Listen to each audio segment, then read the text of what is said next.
Hey YouTubers, I want to show you how I ran my brake light. If I can do this all with one.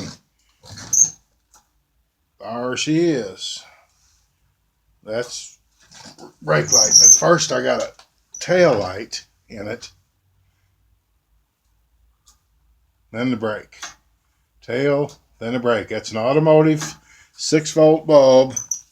The most busted up lens you've ever seen, glued together with clear epoxy. I live by that stuff, but I know its limits. I know you can't use it on much, just like JB. It's not good for everything like people will tell you, but after years you figure out what you can get by with and what it'll hold and what's just wasting your time and your money. There's my wires coming through. Got a fuse for the brake light. Fuse for the head and tail light. They run up under where they don't interfere with anything. And come up here to, there's a micro switch right on the back side of that. That is a micro switch on a black micro switch on that bracket, I'm trying to say. That's a real stiff yet small spring out of a record player. Old, like a 45 type record player. And that pulls that micro switch. But if you have to pull it extra hard, it doesn't hurt the switch, because after it does its job, then the spring takes over. And that kink is intentional. So is the other kink intentional. So it doesn't do any dragging. I kind of thought it out. It looks goofy, but I thought it out. And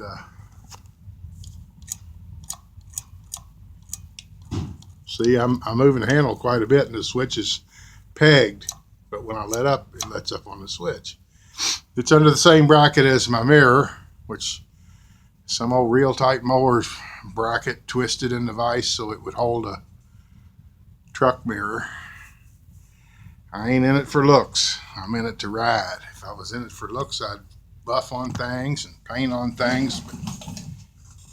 But it sound arrogant, but I can't help it. Anybody can paint, but not just anybody can rig. So I do the rigging, leave the paint alone. I put my efforts where my efforts are needed to make these junkers.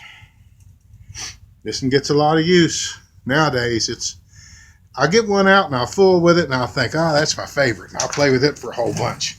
Then I'll make a repair on another one, and damn if I won't trade off on it for a while. For the longest time, it was this Kawasaki one that used to have a carburetor up there on that tank back there where all that stuff is. But it wouldn't work on this bike because of the jack shaft being right in the way of where the tank would be.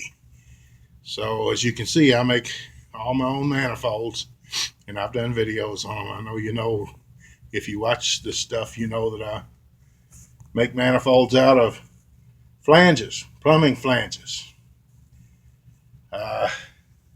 And all my pulleys are screwed on with metal screws, and I swear to it, I don't have to go over them and check them and tighten them, because belts are forgiving. All the trouble the guys are having with chains and sprockets and broken spokes and slipping hub adapters, I wish y'all could convert. I know it's hard to do that, and you don't know me from Adam, but I'm telling you, I've been doing them with belts since I guess my first one with belt was about the 8th grade, about 68, and they don't screw up.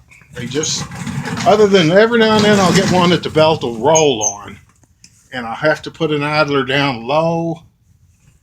Has that got one? No. A couple of them have an idler down about where that exhaust is to keep a belt from flipping upside down. But all it's from is from me being too damn tight to buy a good belt.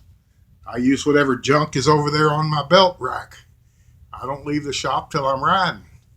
Most times. Very seldom do I buy anything. I buy clutches if I can't trade around and get them. But I thought you'd get a kick out of that light. It's some old... I used to mess with hardtail bikes all the time back when I was a young man. And I saved everything. Still do. But I brought the little bastard in and dropped it on the floor and busted the lens all to hell. I was mad enough to eat a whole fried chicken. But I took the parts upstairs, mad, licking my wounds, I guess you'd say. And I threw them in the garbage can, and the next morning I thought, well, I'm going to get them out and go ahead and glue them up. Hell, I ain't got no choice. I done welded put the light on and everything. Well, Barbie done threw them in the garbage after emptying all the cans, including the waste can in the bathroom that sometimes gets some pretty gross stuff in it. So here I am digging through the crap paper and everything else, hunting all my little pieces, but I only gave up for about 8 hours, long enough to sleep. All right, just wanted to make a little video for today. Got a mower I got to fix for a Taylor up in town. Sure wish somebody trade me out of this real nice little 500 watt, 110 volt or 220 volt military one-cylinder overhead valve 1968 communications generator. I don't need it. I don't want it. A crisp $100 would get it, but if somebody offered me 99, I'd run them off because it would insult me. All right, I'm going to cut this off. Thanks for watching, folks. See you on the next one.